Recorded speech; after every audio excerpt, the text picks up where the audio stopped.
Hello नमस्कार प्यारे बच्चों, गुड मॉर्निंग, राधे राधे, राम राम। कैसे हैं आप लोग? मैं दुष्यंत सागर आप सभी का हार्दिक स्वागत करता हूं आपके अपने यूट्यूब चैनल एसएससी मेकर पर। तो कैसे हैं आप लोग? जल्दी से आप लोग आइए भाई। फिर हम लोग क्या करते हैं, क्लास को स्टार्ट करते हैं और सारी चीजों को समझते हुए क्या करेंगे, आगे बढ़ जाएंगे। ठीक है भाई? तो सभी को नमस्कार, सभी को राधे राधे, सभी को राम राम। भाई जल्दी से आप लोग आ जाओ। सभी बच्चे क्या करेंगे भाई, वीडियो को लाइक और शेयर करेंगे सभी लोग। ठीक है, लाइक और शेयर। और जो भी बच्चे हमारे साथ नए जुड़े हैं वो सभी लोग क्या करेंगे, चैनल को एक बार सब्सक्राइब कर लेंगे। ठीक है, फिर हम लोग क्या करते हैं, क्लास को स्टार्ट करते हैं और सारी चीजों को बहुत अच्छे से समझेंगे। ठीक है, एक बार जल्दी से आप लोग आ जाओ भाई, सभी बच्चे आ जाएंगे। फिर हम लोग क्या करते हैं, क्लास को स्टार्ट करते हैं। देखो, सबसे पहली बात तो ये है कि आप लोग बहुत अच्छे से जानते हैं कि ये जो क्लास होती है डेली होती है सुबह 11 बजे। ठीक है, कितने बजे होती है? सुबह 11 बजे एक आपकी क्लास होती है। तो आज भी आपकी 11 बजे क्लास स्टार्ट हो रही है। ठीक है, इस क्लास में हमें क्या समझना है? इस क्लास में समझना है, आप लोग तैयारी कर रहे हैं एसएससी सीजीएल की, तो इसमें हमने सीजीएल के क्वेश्चन रखे हैं, सीएचएसएल के क्वेश्चन रखे हैं और सीपीओ के क्वेश्चन रखे हैं और एमटीएस के क्वेश्चन रखे हैं। तो कहने का मतलब ये है कि आप लोग एसएससी के किसी भी एग्जाम की तैयारी कर रहे हैं, उसमें जीके जीएस आनी है, तो आपकी जीके जीएस इस क्लास से क्या हो जाएगी, कंप्लीट हो जाएगी। एक भी सिंगल क्वेश्चन आपका बाहर नहीं जाएगा, इस बात का वादा है। ठीक है भाई, चलो जी, तो हम लोग स्टार्ट करते हैं। इसमें हम लोग जीके जीएस के बहुत ही बेस्ट क्वेश्चन पढ़ेंगे और आज का जो हमारा प्रैक्टिस सेट नंबर है वो कौन सा है? 7 नंबर है। ठीक है, चलो स्टार्ट करते हैं। और इसके साथ साथ जो भी बच्चे तैयारी कर रहे हैं, ध्यान देना जरा, जो भी बच्चे तैयारी कर रहे हैं सीजीएल की, जो भी बच्चे सीजीएल की तैयारी कर रहे हैं, सीएचएसएल की तैयारी कर रहे हैं, सीपीओ एसआई की तैयारी कर रहे हैं या फिर एमटीएस की तैयारी कर रहे हैं, एमटीएस, तो इन सभी बच्चों के लिए हमारा कंबाइंड कोर्स चलाया गया है जिसका नाम है संकल्प 3.0 बैच। ठीक है, इसकी फीस कितनी है? मात्र 499 रुपए। लेकिन आपको 499 पे नहीं करना है, आपको क्या करना है, आपको एसएससी 20 कोड यूज कर लेना है, तो आपको 20% का डिस्काउंट मिल जाएगा और ये कोर्स आपको मिल जाएगा 399 में। कितने में? 399 में ये आपको कोर्स मिल जाएगा। बहुत ही आसान तरीके से आप लोग इसको परचेस कर सकते हैं। ठीक है, ये कोर्स डिटेल है, बिल्कुल आपको लाइव क्लासेस मिलेंगी और न्यू कोर्स है, बिल्कुल बेसिक से चलाया जा रहा है। न्यू कोर्स है, बिल्कुल कैसे चलाया जा रहा है? बेसिक से चलाया जा रहा है।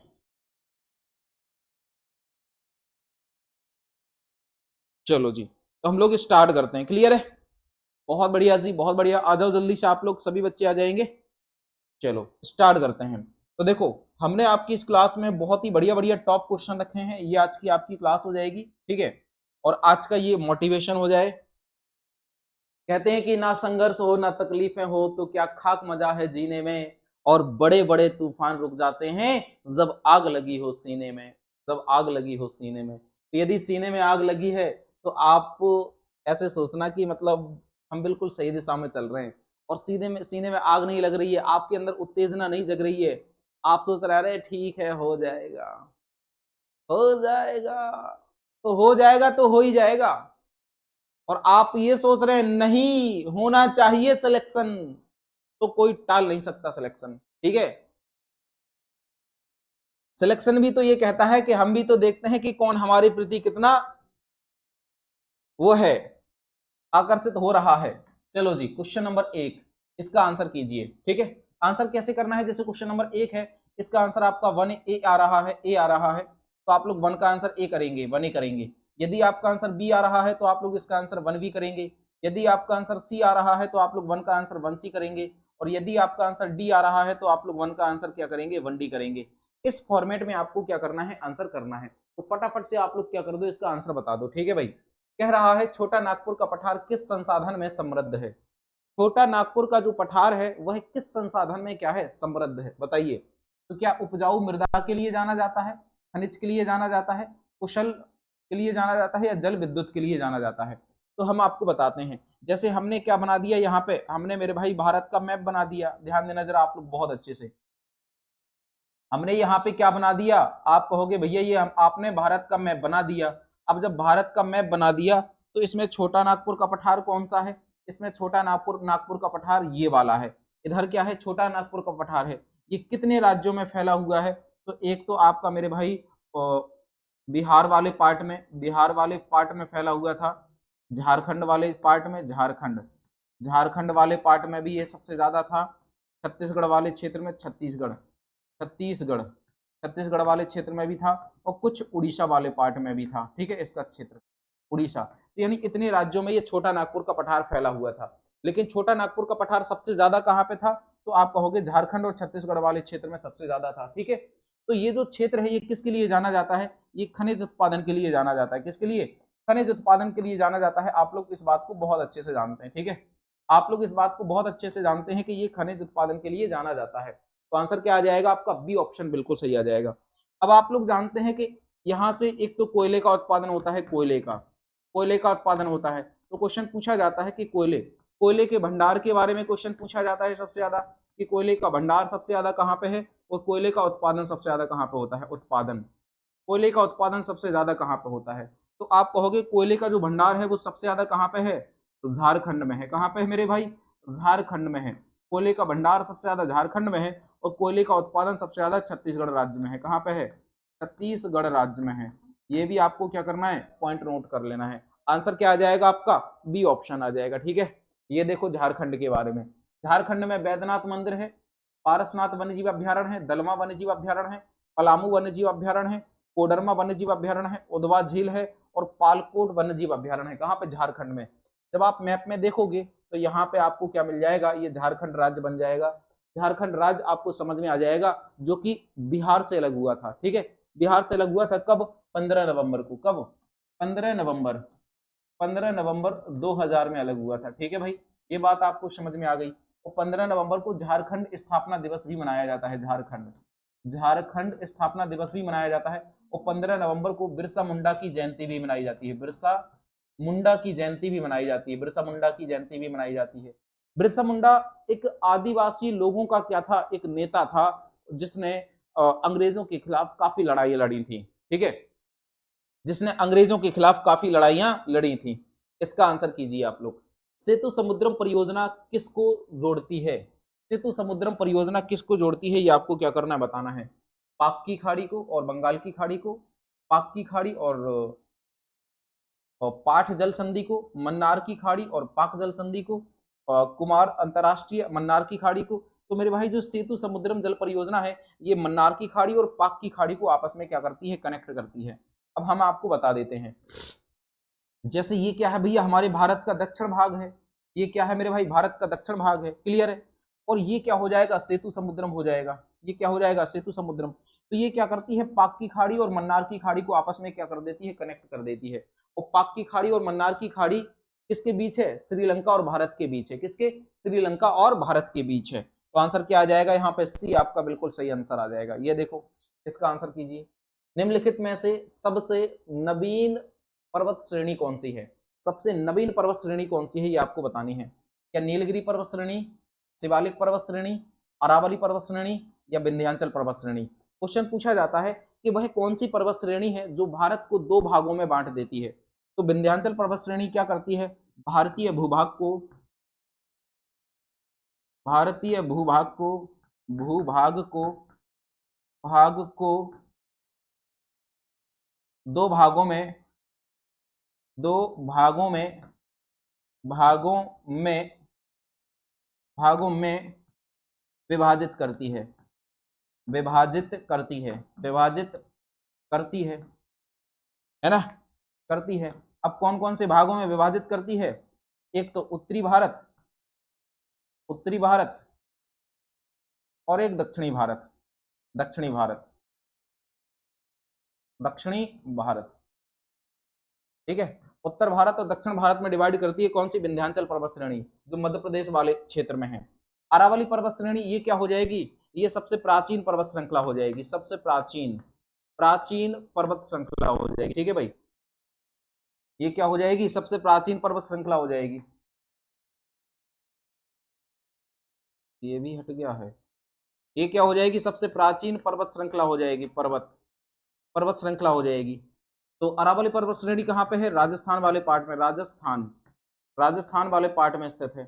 और अरावली पर्वत श्रेणी का सबसे ऊंचा बिंदु क्या है, तो आप कहोगे गुरु शिखर है। क्या है, गुरु शिखर है। ये भी आपको क्या करना है, नोट करना है। और इसकी हाइट कितनी है, 1722 मीटर। कितनी है, 1722 मीटर क्या हो जाएगी, इसकी हाइट हो जाएगी। ये भी आप लोग क्या कर लो, नोट कर लो। ठीक है भाई, समझ गए आप लोग बात को। ये पॉइंट आप लोग क्या करते चलो भैया, नोट करते चलो। ये पॉइंट आप लोग नोट करते चलो। आंसर क्या आ जाएगा आपका? शिवालिक पर्वत श्रेणी। ये क्या हो जाएगी? नवीन पर्वत श्रेणियां हो जाएंगी। शिवालिक पर्वत श्रेणी क्या हो जाएंगी? नवीन पर्वत श्रेणियां हो जाएंगी। इसका आंसर कीजिए आप लोग। क्वेश्चन नंबर नेक्स्ट कह रहा है भारतीय संविधान के 73वें संविधान संशोधन से सम्मिलित है। 73वें संविधान संशोधन से सम्मिलित है क्या? क्षेत्र पंचायत, जिला पंचायत, ग्राम पंचायत और नगर पंचायत। बताओ जल्दी से। क्षेत्र पंचायत, जिला पंचायत और ग्राम पंचायत। नगर पंचायत नहीं है, तो ये तीनों हो जाएंगी, यानी 1 2 3। बी ऑप्शन आपका बिल्कुल सही हो जाएगा। ठीक है। और ये बलवंत राय मेहता समिति के अकॉर्डिंग पंचायती राज व्यवस्था में जोड़ी गई थी। किसके अकॉर्डिंग? बलवंत राय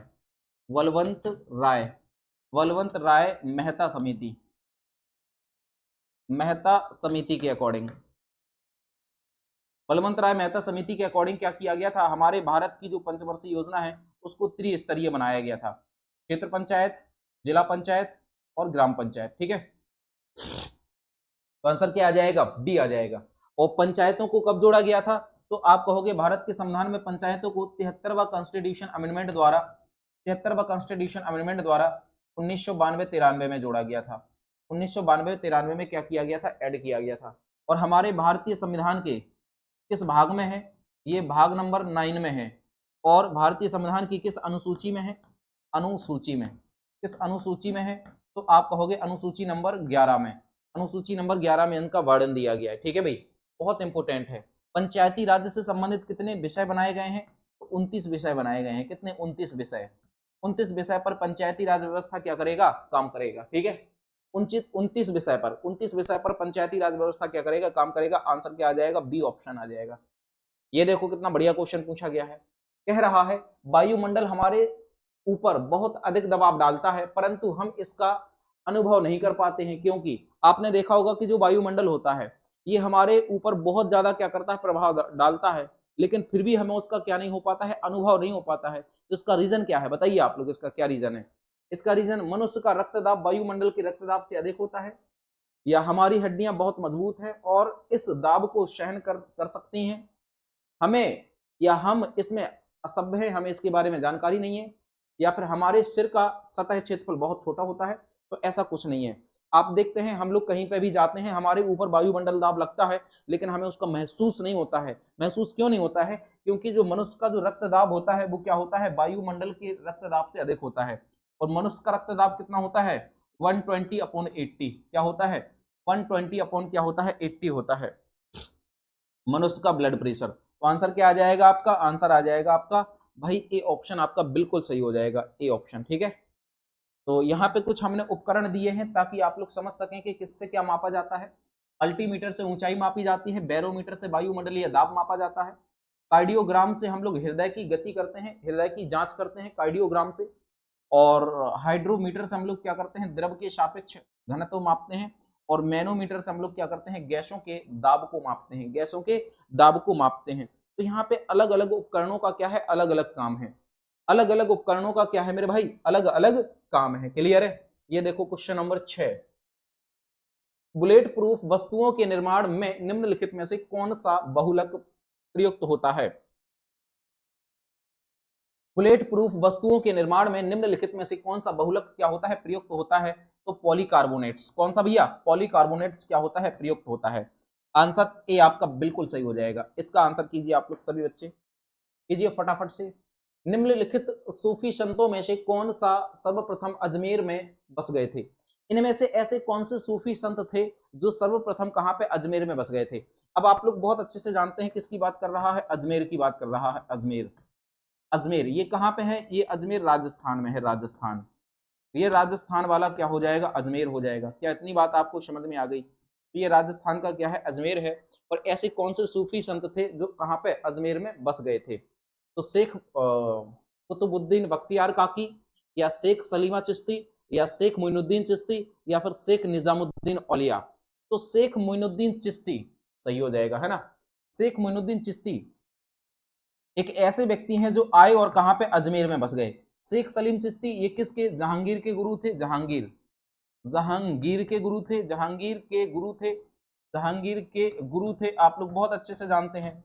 शेख सलीम चिश्ती के आशीर्वाद से ही जहांगीर का जन्म हुआ था, इसीलिए जहांगीर को सलीम के नाम से भी हम लोग जानते थे, सलीम के नाम से भी जानते थे, और जहांगीर को शेखू बाबा के नाम से भी जानते थे, शेखू बाबा के नाम से भी जानते थे। ये बात आप लोग बहुत अच्छे से जानते हैं। शेख कुतुबुद्दीन बख्तियार काकी, ये कुतुबुद्दीन ऐबक का गुरु था। किसका? कुतुबुद्दीन ऐबक।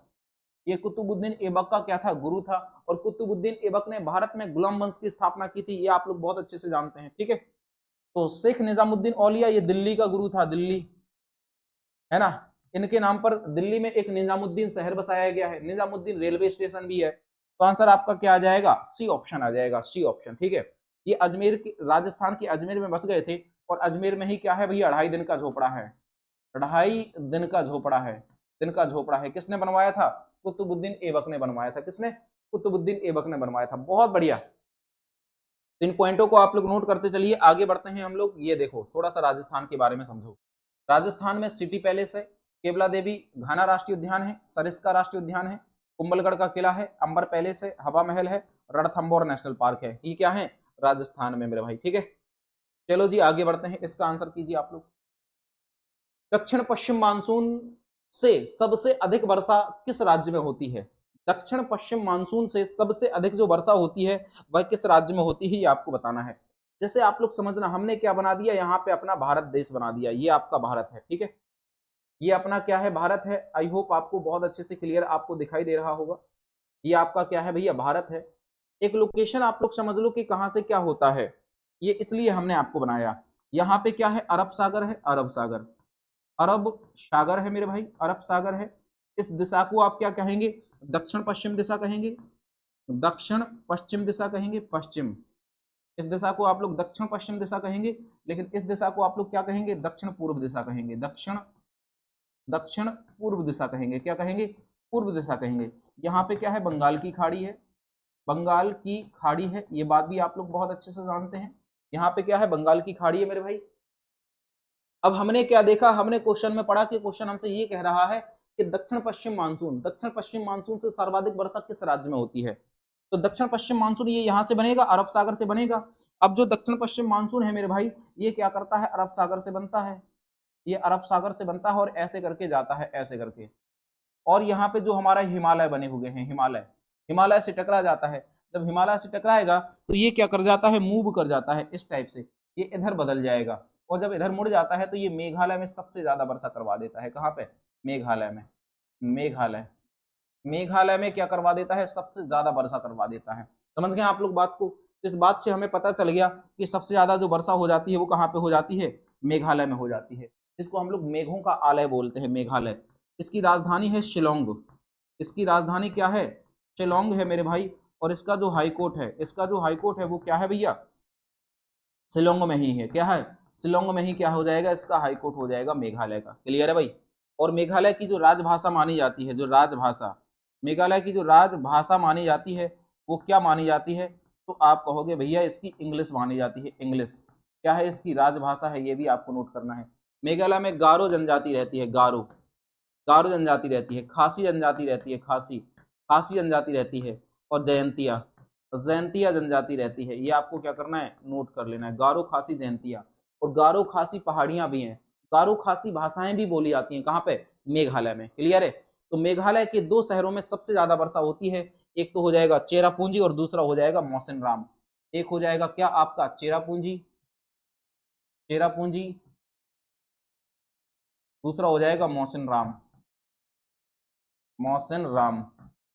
दूसरा क्या हो जाएगा? मौसिनराम हो जाएगा। तो चेरापूंजी और मौसिनराम 2 ऐसे शहर हैं जहां पे क्या होती है? सर्वाधिक वर्षा होती है। क्लियर है?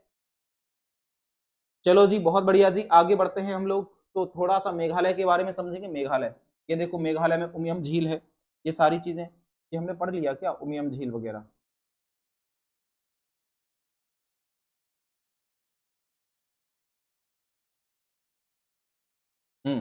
तो देखो मेघालय, मेघालय में क्या है मेरे भाई? ध्यान देंगे, मेघालय में उमियम झील है, बलपक्रम राष्ट्रीय उद्यान है, बाघमारा रिजर्व फॉरेस्ट सेंटर है, सिजु पक्षी अभ्यारण्य है, नरतियांग दुर्गा मंदिर है, खासी, गारो और जयंती पहाड़ियां हैं, और नौकरीक क्या है? राष्ट्रीय उद्यान है। नौकरीक क्या है मेरे भाई? राष्ट्रीय उद्यान है। क्लियर है?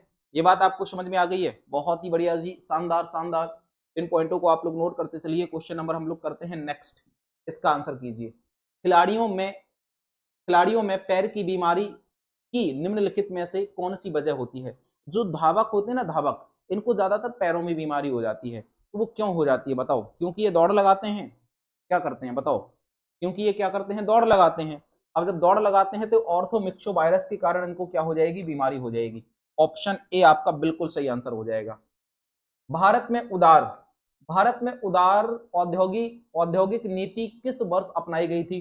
तो 1991 में अपनाई गई थी। किसके, कब अपनाई गई थी? 1991 में अपनाई गई थी मेरे भाई। आंसर क्या आ जाएगा? 1991 will be the right answer of this question.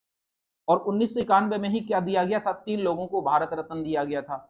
एक तो हो जाएंगे राजीव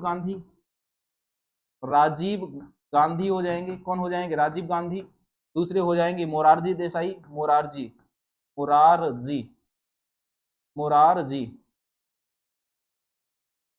मोरारजी देसाई, ठीक है। और तीसरे हो जाएंगे सरदार पटेल।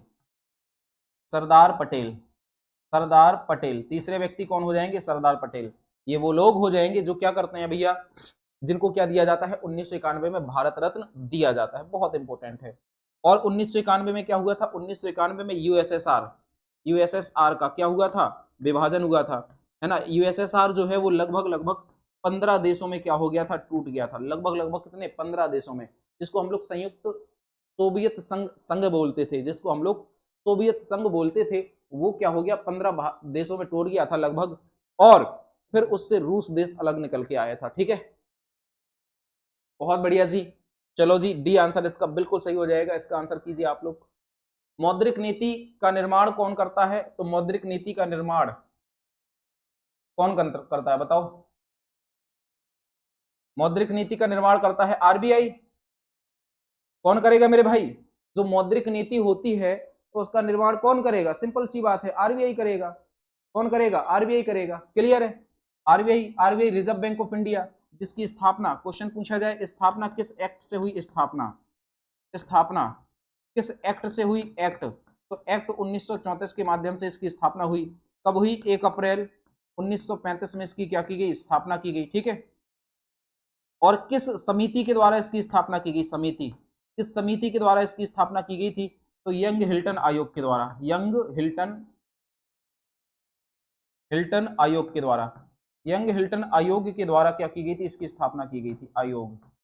यंग हिल्टन आयोग के द्वारा क्या की गई थी? इसकी स्थापना की गई थी। ठीक है।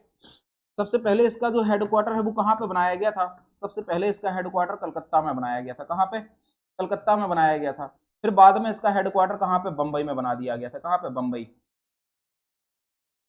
बाद में इसका हेडक्वार्टर बंबई में बना दिया गया था।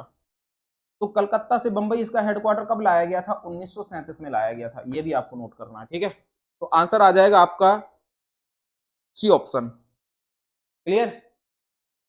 चलो भाई आगे बढ़ते हैं हम लोग। ये देखो, इसका आंसर करो। निम्नलिखित जनजातियों में से किसकी संख्या उत्तर प्रदेश में सर्वाधिक है? तो थारू जनजाति। आंसर क्या लगाएंगे? थारू। आंसर क्या लगा देंगे मेरे भाई? थारू जनजाति। इसकी जो जनसंख्या है उत्तर प्रदेश में क्या है? मैक्सिमम है। बहुत बढ़िया। जिसका आंसर आ रहा है सी ऑप्शन, वो बिल्कुल सही है। ठीक है, इसका आंसर कीजिए। सांकेतिक भाषाओं का अंतर्राष्ट्रीय दिवस कब मनाया जाता है? सांकेतिक भाषाओं का अंतर्राष्ट्रीय दिवस कब मनाया जाता है? तो सांकेतिक भाषाओं का अंतर्राष्ट्रीय दिवस मनाया जाता है कब? ये 23 सितंबर को मनाया जाता है। 16 सितंबर को हम लोग क्या मनाते हैं? अंतर्राष्ट्रीय ओजोन संरक्षण दिवस मनाते हैं। अंतर्राष्ट्रीय ओजोन संरक्षण दिवस मनाते हैं। ये भी आपको क्या करना है? नोट करना है। 15 सितंबर को हम लोग क्या मनाते हैं? अभियंता डे यानी इंजीनियर डे मनाते हैं। 15 सितंबर को हम लोग क्या मनाते हैं? इंजीनियर डे मनाते हैं। ये भी आपको क्या करना है मेरे भाई? नोट करते चलना है। ये सभी पॉइंट आपको क्या करते चलने हैं? नोट करते चलना है। ठीक है। 21 सितंबर को हम लोग क्या मनाते हैं? विश्व शांति दिवस मनाते हैं। क्या मनाते हैं? विश्व शांति दिवस मनाते हैं। क्या करते हैं? शांति दिवस मनाते हैं। नोट कर लो, शांति जी। ये सितंबर की पूरे इंपोर्टेंट डेज हैं। उत्तर प्रदेश में केंद्रीय विद्यालयों की संख्या कितनी है? 6 मानी गई है। कितनी? 6 मानी गई है। कौन कौन से?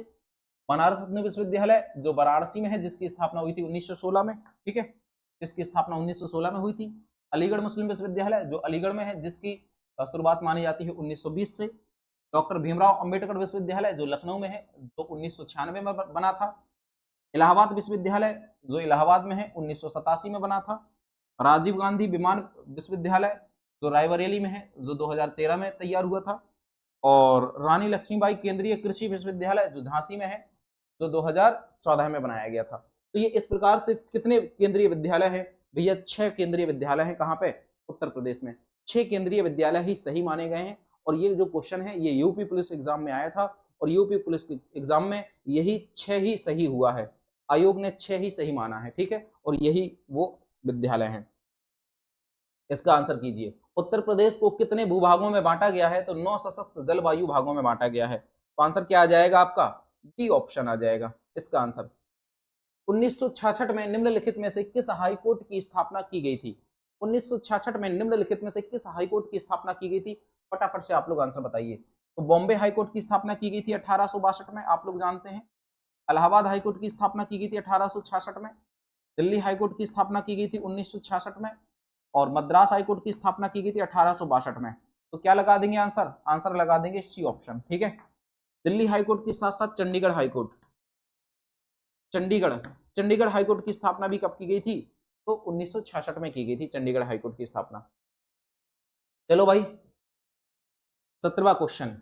जल में वायु का बुलबुला किसकी भांति व्यवहार करता है? जल में जो वायु का बुलबुला होता है वो किसकी भांति क्या करता है? व्यवहार करता है। ये आपको क्या करना है? बताना है। फटाफट से आप लोग बताइए। जल में वायु का बुलबुला किसकी भांति व्यवहार करता है? तो जल में जो वायु का बुलबुला होता है ये अवतल लेंस की भांति क्या करता है? व्यवहार प्रदर्शित करता है। अवतल लेंस की भांति क्या करता है? व्यवहार प्रदर्शित करता है। चलो जी आगे बढ़ते हैं। नेक्स्ट 18, अनुवांशिक रोग से संबंधित है। ऐसा क्या है जो अनुवांशिक रोग से संबंधित है? बताओ। तो हाइड्रोफोबिया, मेनिंजाइटिस, मायोपिया, हीमोफीलिया। जो हीमोफीलिया रोग है, हीमोफीलिया रोग का मतलब ये होता है कि रक्त का थक्का ना जमना। यदि किसी व्यक्ति को रक्त का थक्का नहीं जम रहा है तो इसका मतलब ये है उसे हीमोफीलिया रोग है। और हीमोफीलिया रोग एक अनुवांशिक रोग है, जेनेटिक्स बीमारी है, ठीक है, जेनेटिक्स डिसीज है। तो आंसर क्या आ जाएगा आपका? डी ऑप्शन आ जाएगा। क्या आ जाएगा? डी ऑप्शन बिल्कुल सही हो जाएगा। 19 नंबर का आंसर करो। निम्नलिखित में से किसको उगते हुए सूर्य का देश कहा जाता है? ऐसा कौन सा देश है जिसको उगते हुए सूर्य का देश कहा जाता है? फटाफट से आप लोग इसका आंसर कीजिए। ऐसा कौन सा देश है जिसे उगते हुए सूर्य का देश कहा जाता है? ऐसा कौन सा देश है जिसे उगते हुए सूर्य का देश कहा जाता है? तो जापान। जापान को हम लोग क्या बोलते हैं? उगते हुए सूर्य का देश बोलते हैं। तो आंसर क्या आ जाएगा आपका? आंसर आ जाएगा ए ऑप्शन। क्या आ जाएगा? A option will be the right answer of this question. A option will be the right answer of this question. प्रभाषागिरी जिनका तीर्थ स्थल कौशंबी है, वे किस धर्म से संबंधित थे? वे जैन धर्म से संबंधित थे। किससे? जैन धर्म से संबंधित थे, ठीक है। और मेरे भाई क्वेश्चन पूछा जाता है कौशंबी, कौशंबी जो उत्तर प्रदेश में है, ये एक ऐसा स्थल है जो जैन धर्म से भी संबंधित है, जो जैन धर्म से भी संबंधित है और बौद्ध धर्म से भी संबंधित है। किससे? बौद्ध धर्म से भी संबंधित है।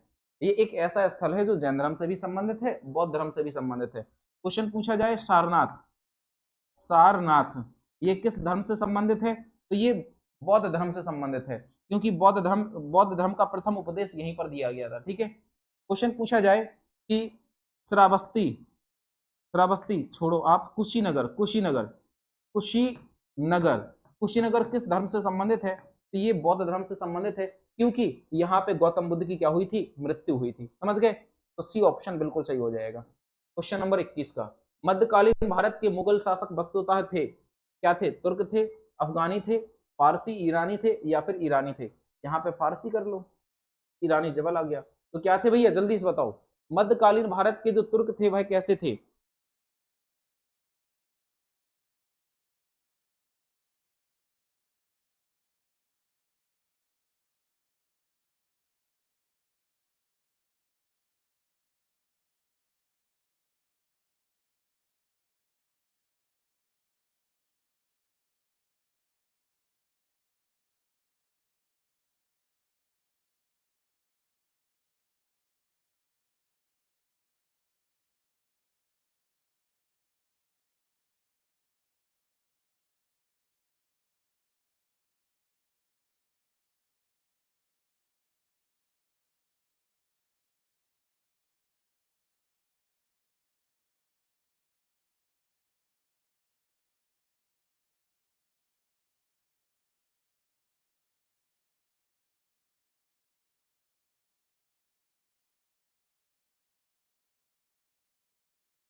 Hello hello. तो ये जो आपका क्वेश्चन है मेरे भाई, ये क्वेश्चन नंबर 21 है, ठीक है भाई। और फटाफट से आपको क्या करना है, इसका आंसर करना है। और ये क्वेश्चन आपका लास्ट क्वेश्चन है, ठीक है, लास्ट क्वेश्चन। और यही आपका होमवर्क क्वेश्चन है, ठीक है। इसका आप लोग आंसर कीजिए और कमेंट बॉक्स में आप लोग कमेंट करके बताइए। और क्लास आपको कैसी लगी है इसके बारे में आप लोग जरूर बता देना हमें, ठीक है। क्लास आपको कैसी लगी है इसके बारे में आप लोग हमें जरूर बता देना, फिर हम लोग क्या करते हैं और आगे बढ़ते हैं और सारी चीजों को समझते हुए आगे बढ़ते हैं, ठीक है। देखो, जो भी बच्चे तैयारी कर रहे हैं एसएससी स्पेशल की, जैसे SSC CGL, CHSL, CPO, SI, तो आप सभी के लिए बहुत बढ़िया बैच चलाया गया है, संकल्प 3.0 बैच। ये जो बैच है हमारा बहुत अच्छा चल रहा है। आप लोग क्या कर सकते हैं, इसको ज्वाइन कर सकते हैं और बिल्कुल बेसिक से इसमें पढ़ाया जा रहा है। फीस 499 है, लेकिन 20% का डिस्काउंट मिल रहा है, तो आपको कोर्स मिल जाएगा 399 का। क्या यूज करना है, कोड SSC20 कोड यूज करना है, ठीक है। बकाया कल मिलते हैं सेम जगह सेम टाइम पर। जय हिंद, लव यू ऑल।